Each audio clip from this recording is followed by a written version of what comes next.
Morning, সবাই কেমন আছো? আশা করি সবাই খুব ভালো আছো। আমরাও ভালো আছি। আজকে হচ্ছে বুধবার, আর আজকে আমাদের এখানে ইলেকশান। আজকে আমাদের এখানে মোটামুটি সবারই ছুটি। তো আমি চা করে নিয়েছি, বাবু এখন ঘুমোচ্ছে। এখন তাড়াতাড়ি ডাকার কোনো দরকার নেই, মোটামুটি 9:45 বাজে। তো চা করে আমরা দুজনে মিলে চা খেয়ে নিই। তারপরে ও উঠলে তারপরে সকালে ব্রেকফাস্ট কী করবো না করবো সেটা পরে দেখা যাবে। এখানে ঝন্টুকে কলা খাওয়াতে বসেছে।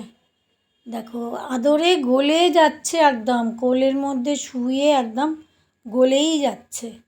এত আদুরে, এত আদুরে, মানে সবার থেকে ওনাকে খালি আদর করো, সারাদিন ওকে আদর করো।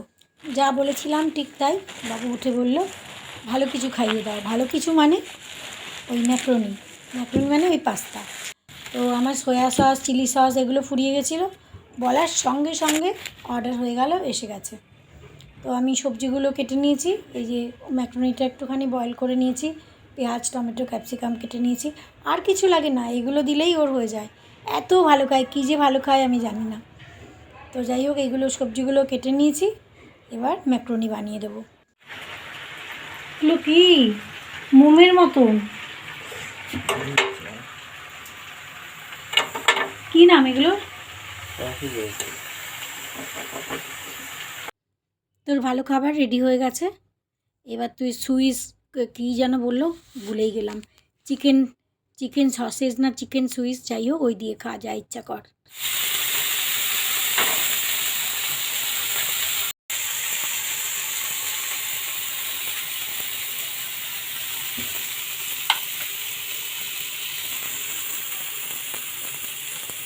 কেমন? অপূর্ব।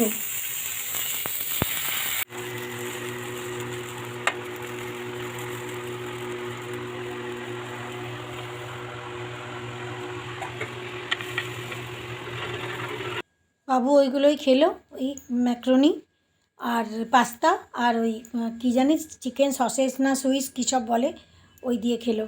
আর আমাদের দুজনের হচ্ছে, এর হচ্ছে দুধ, রুটি আর গাজরের হালুয়া।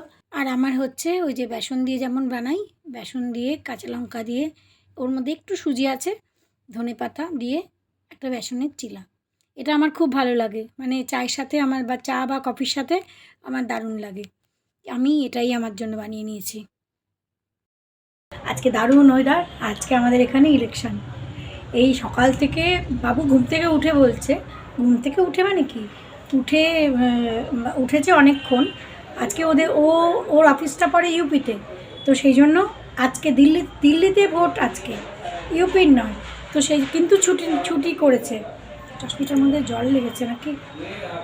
তো ও ছুটি করেছে ইলেকশন ভোটের জন্য। এইবার ঘুম থেকে উঠে বলছে আজকে কী খাওয়াচ্ছ, ভালো কিছু খাইয়ে দাও। ভালো কিছু কি বলে, ভালো কিছু বলতে মানে রুটি পরোটা এসব না, ভালো কিছু মানে হচ্ছে ওর ম্যাক্রোনি। তো যাই হোক, দেখতেই পেয়েছো ম্যাক্রোনি বানিয়েছি, ম্যাক্রোনি খেয়েছে ও। আর মামুন এখন 12টার সময় আসবে, 12টা না, আস্তে আস্তে 12:30 বাজবে। মামুনেরও স্কুল হচ্ছে, ওরা গুরগাঁও হচ্ছে ইউপিতে পড়ে যায়, তো সেই জন্য ওদেরও ওই ইলেকশানের জন্য হাফ ডে আসবে। তো মামুন আসবে, মামুনের জন্যও রেখে দিয়েছি। আর একটা যে কী এনেছিল দেখতে পেয়েছো, কি চিকেন সুইস না কি একটা বললো, কি সসেস, হ্যাঁ চিকেন সসেস, আমি সুইস করছি। তো যাই হোক, তো ওইটা বানিয়েছে, মানে দেখতেই একটা কেমন জানো, যদিও আমি খাই না বলে হয়তো আমার মনে হচ্ছে। তো ওটা বানিয়েছে, ওটা খেয়ে নিয়েছে। ওদের খাওয়া মানে ঝন্টুকে আজকে কলা খাইয়েছে। বাবু ঘরে থাকলে তো কোনো অসুবিধা নেই, বাবু মামুন ঘরে থাকলে ওকে যা ইচ্ছা, যখন যা ইচ্ছা তাই করানো যায়। তো চলো এখন আমরা ভোট দিতে যাচ্ছি, অনেকটা দেরি হয়ে গেল, তো এখন যাচ্ছি। রান্নাবান্নার কোনো সিন এখনও জানি না, ভোট দিয়ে আসি তারপরে। অনেক দিন ধরে বাজারে যাচ্ছে না, আজ না কাল না পরশু না, এই তারপরে প্যান্ডেলের চক্করে অনেক দিন যায়নি। তো চলো ভোট দিয়ে আসি। ভোট দেওয়া তো খুব জরুরি না, একজন নাগরিক হিসাবে নিজের ভোটটা দেওয়া নিশ্চয়ই দরকার। তো ভোট দিয়ে আসি চলো। ফোন রেখে আসতে হবে। ফোনটা মানি ব্যাগে নিলে না, ফোন নিতেই দেবে না ভেতরে। তুমি কি করে জানলে? ওখান থেকে বলছে ফোন নিতে দেবে না ভেতরে। আমরা এইমাত্র ভোট দিয়ে এলাম। তো এত রোদ উঠেছে আজকে, মানে সেই গরমের দিনের মতন রোদ উঠেছে। আমাদের এখানে ঠান্ডাটা অনেক কমেছে, এখন শুধু সকালের দিকে আর সন্ধ্যের দিকে একটু ঠান্ডা, না হলে কোনো অত দিনের বেলায় অত বেশি ঠান্ডা নেই। আর রোদ উঠছে যার জন্য ঠান্ডাটা কম লাগছে। তো রান্নাবান্নার কী সিন এখনও জানি না, কারণ ঘরে শুধু ডিম আছে, তো রোজ রোজ ডিম খাওয়া যায় না, আর ভালোও লাগে না। তো ভাবছি এখন জানি না, ডাল ভাতই করতে হবে। বাজারে তো অনেক দিন ধরে যাচ্ছে না, আর আজকেও সকাল থেকে যাওয়ার টাইম হয়নি। আসলে আমাদের ভোটার আইডিগুলো খুঁজে পাচ্ছিল না, অনেকক্ষণ ধরে খুঁজতে খুঁজতে অনেকটা টাইম ওর মধ্যে লেগে গেছে। আর ভোট দেবো না সেটা তো হয় না, না, স্বাধীন নাগরিক হিসাবে এটা তো আমাদের অধিকার, ভোট দেওয়া তো জরুরি। তো সেই জন্য অনেকক্ষণ দেরি হয়ে গেছে। তো যাই হোক, ভোট দিয়ে এসেছি, এখন এই রান্নাবান্না কী হয় দেখি। ঘরে সবজি টবজি অনেক আছে, সরস্বতী পুজোর বাজার করেছিলাম না, প্রচুর সবজি আছে, ফুলকপি আছে, বাঁধাকপি আছে, বেগুন আছে, অনেক কিছু আছে। তারপরে আবার কালকে বাবুর আবার বেরোতে হবে, তার জন্য একটুখানি কিছু চিন্তাভাবনা করে রাখতে হবে। তো আজকে ঠাকুরটা বিসর্জন দেওয়ার কথা, এখন যদি ওই ড্রাম পাওয়া যায় তবেই ঠাকুর বিসর্জন দেওয়া হবে, আর না হলে কালকে আবার বৃহস্পতিবার, কালকে বিসর্জন হবে না, তাহলে দিতে হবে শুক্রবার। একদিকে ভালো হয়েছে, এই যে এত কষ্ট করে প্যান্ডেলটা বানায় আর তারপরে একদিনের মধ্যেই ভেঙে চুরে শেষ করে দেয়, আমার একদম ভালো লাগে না। তখন আমার মনে হয় যে কেন এত কষ্ট করে একদিনের জন্য এত কিছু করলো। তো এবারে রোববারে পুজো গেছে, শনিবার থেকে মানে মোটামুটি কমপ্লিট হয়ে গেছিলো, শনি রবি সোম মঙ্গল, আজকে বুধ, তো 5 দিন ধরে মা রয়েছেন এখানে, আর প্যান্ডেলটাও রয়েছে।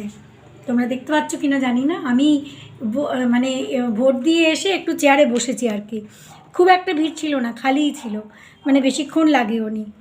এই মাত্র জাস্ট মামুন এলো স্কুল থেকে, এই 12:30 পৌনে 1 বাজে এখন আর কি। তো চলো দেখি রান্নাবান্না কি করা যায়। একদিন পড়ে গেছে রাস্তায় বিয়েতে খাচ্ছে কোন জায়গাটা করে দিলাম এরকম করে জানিস কোন জায়গাটা করে দিলাম ওই ছোট গেটটা ছিল এই আমাকে দিলে আমি খাবো না বলে পড়ে গেছে তুমি কাকে ভোট দিলে? কাকে ভোট দিলে? বলবে না কেন? কাকে দিলে? আমরা BJP party bye bye tata. মুখটা সঙ্গে সঙ্গে চেঞ্জ হয়ে যায়, দেখ টুনু, মামুন বাড়ি যাচ্ছে তো, বিকেলে ঠাকুর বিসর্জন হবে, তুই আসবি না কেন? বারবার আসতে হবে। কী রান্না করব ভাবতে ভাবতে মুসুর ডাল কড়াই ছিল, আর একটু বেগুন ভাজা করলাম, আর একটু ফুলকপি দিয়ে, একটু সর্ষে পোস্ত দিয়ে একটু ফুলকপি ভাপা বানিয়েছি, আর একটুখানি চাটনিও ছিল। এই দিয়ে আজকে আমাদের দুপুরের খাওয়া হয়ে যাবে। বাবু তো বেগুন ভাজা খায় না, বেগুন ভাজা খালি আমরা দুজন, আর বাবু খাবে ডাল দিয়ে আর ওই ফুলকপি ভাপা দিয়ে। আজকে সন্ধেবেলা তৈরি চা করে নিয়ে এসছে, দেখো, চা বিস্কুট চানাচুর। তো যাই হোক, পেট তো ভালোই লাগে। আর আমি চা খেয়ে এই বেগুন পুড়িয়ে রেখেছিলাম কালকে, তো বেগুনগুলো ছাড়িয়ে নিচ্ছি, তারপরে একটুখানি বেগুন ভর্তা বানাবো, কারণ বাবুর আবার সকালে বেরোনো আছে, তো সেই জন্য যতটা কাজ সেরে রাখা যায় ততটাই ভালো। পেঁয়াজগুলো দিয়ে দিলাম। আসলে এই বেগুন ভর্তাটা আমি দিল্লিতে এসে শিখেছি, আমরা বেগুন পোড়া খাই কিন্তু সেটা অন্যরকম। আর এখানে পেঁয়াজ আর টমেটো একটুখানি ভাজা ভাজা হলে পরে একটু মটর দিয়ে দিলাম, মটর মানে কড়াইশুঁটি, যেটা কড়াইশুঁটি দিয়ে দিলাম, তারপরে নুন হলুদ লঙ্কা দিয়ে দিলাম, দিয়ে একটুখানি আর একটু ভালো করে ভাজা ভাজা হলে পরে তারপরে বেগুনটা যেটা আমি ছাড়িয়ে রেখেছি সেটা একটুখানি মানে চটকে একটুখানি আঁশটা বের করে ফেলে দিতে হয়, তারপরে বেগুনটা দিয়ে দিলাম। তারপরে যতক্ষণ একটুখানি ভালো করে কষাতে হয়, মানে জলটা থাকবে না, জল ভাবটা না থাকলেই খেতে ভালো হবে। ব্যাস, আমার বেগুন পোড়া এদিকে, বেগুন ভর্তা এদিকে হয়ে যাবে, বেগুন পোড়া বলছি, বেগুন ভর্তা হয়ে যাবে, আর ওদিকে আমি রুটি করে নেব।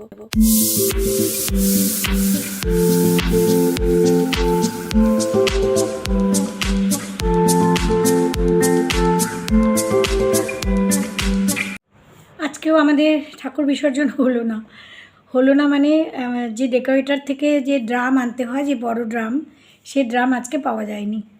ভালোই হয়েছে একদিকে, আরও দুদিন থাকবেন মা। তো ড্রামটা কালকে পাওয়া যাবে হয়তো, কিন্তু কালকে বৃহস্পতিবার, তো সেই জন্য কালকে তো বিসর্জন দেওয়া যাবে না, বিসর্জন দিতে হলে শুক্রবার, তো আরও 2 দিন মা থাকবেন আমাদের কাছে। যাই হোক, তো বাবু গেছে মামুনের ওখানে, ও ওখান থেকে খেয়ে দিয়ে আসবে। আর একে এখন ঝন্টুকে খাওয়াতে বসিয়েছে, ঝন্টুর খাওয়া হলে তারপর আমাদের খাওয়া দাওয়া। আজকে রাত্রিবেলা দেখতেই পেয়েছো তোমরা, একটু ওই বেগুন ভর্তা বানিয়েছি, আর সঙ্গে একটুখানি গাজরের হালুয়া আছে বা একটু মিষ্টি আছে, যেটা খাবে। তো এই হলো আমাদের রাত্রের খাবার। আর বাবুর জিনিসপত্র সব কিছু জামা কাপড় গুছিয়ে রেখে দিয়েছি। বাবু তো খেয়েই আসছে, সুতরাং আর কোনো দেরি হবে না। তার আগে ওর খাওয়াটা যদি হয়ে যায় সেটা বেটার হবে, না হলে যেই শুনবে না যে বাবু আসছে, ওই গেটের সামনে যখন ওরা আসে, গেটের সামনে থেকে ও বুঝতে পেরে যায় যে আসছে ওরা। এত মানে ওদের ঘ্রাণ শক্তি, ওই মেন গেটের কাছে। মামুন আসলেও তাই, বাবু আসলেও তাই। মামুন ওই গেটের সামনে থাকলেও পরে ও ঘরে এখানে বসে বুঝে যায় যে মামুন আসছে বা বাবু আসছে। তো যাই হোক, যদি মাঝখানে এসে যায় তাহলে তো ওর খাওয়া গেল, হুড়াহুড়ি করবে তারপরে খাবে। তো ওই জন্য বললাম যে খাওয়াতে বসিয়ে দাও, খাওয়াটা আগে বাবু আসার আগে হয়ে যাক। আজকের মেন কথা হলো আজকে বিসর্জন হয়নি, এবং তার জন্য আমি খুব খুশি। তো চলো, আজকের ব্লগ এখানে শেষ করলাম। সবাই খুব ভালো থেকো, সবাই সাবধানে থেকো, কারণ ওয়েদার চেঞ্জ হচ্ছে, মানে শীতের থেকে গরম, তো এই সময় সবার খুব শরীর খারাপ হয়। সবাই সাবধানে থেকো, সবাই নিজেদের খেয়াল রেখো, সঙ্গে সঙ্গে নিজের পরিবারেরও খেয়াল রেখো। আজকের ব্লগ এখানেই শেষ করলাম, আবার নেক্সট ব্লগে দেখা হচ্ছে। Good night.